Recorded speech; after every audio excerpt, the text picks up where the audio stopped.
Good morning, everybody. Welcome to today's devotion for January 18th. Today's devotion is titled Faith and False. I can't speak this morning.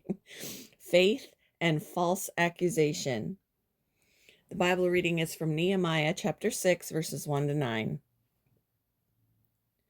When word came to Sanballat, Tobiah, Geshem the Arab, and the rest of our enemies that I had rebuilt the wall, and not a gap was left in it, though up to that time I had not set the doors in the gates.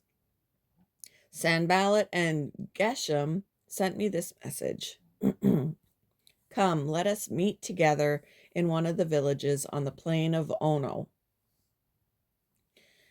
But they were scheming to harm me, so I sent messengers to them with this reply. I am carrying on a great project and cannot go down. Why should the work stop while I leave it and go down to you? 4 times they sent me the same message, and each time I gave them the same answer. Then the 5th time, Sanballat sent his aide to me with the same message, and in his hand was an unsealed letter, in which was written,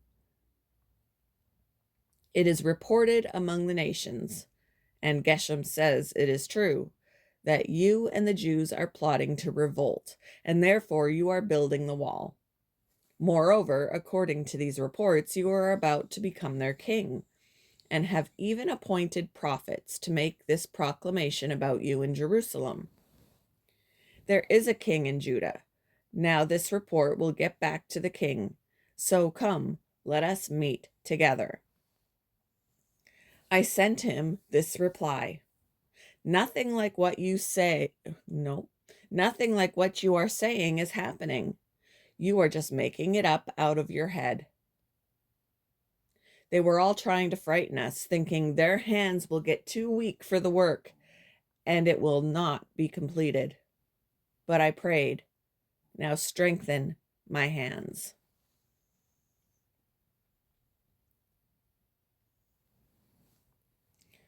Driven by powerful winds, the fire raged for days. The historian Tacitus describes a chaotic scene filled with screams and citizens running for their lives. In the end, nearly 2/3 of Rome had been destroyed. The Roman Emperor Nero falsely accused believers in Jesus of starting the fire.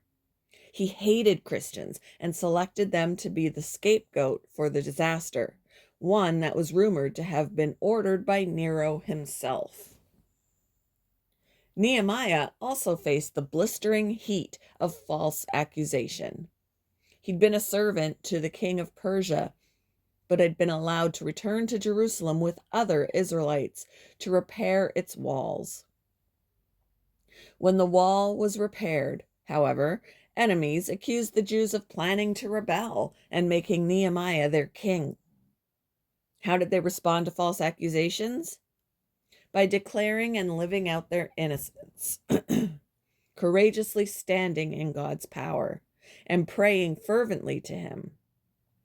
Their enemies were ultimately frightened and humiliated as they realized the wall reconstruction had been done with the help of God. At times, we'll be falsely accused by others, but as God provides the strength we need, we can forgive our accusers and live such good lives that though they accuse us of doing wrong, they may see our good deeds and glorify God. Why are believers in Jesus sometimes falsely accused? How can you live out a courageous faith?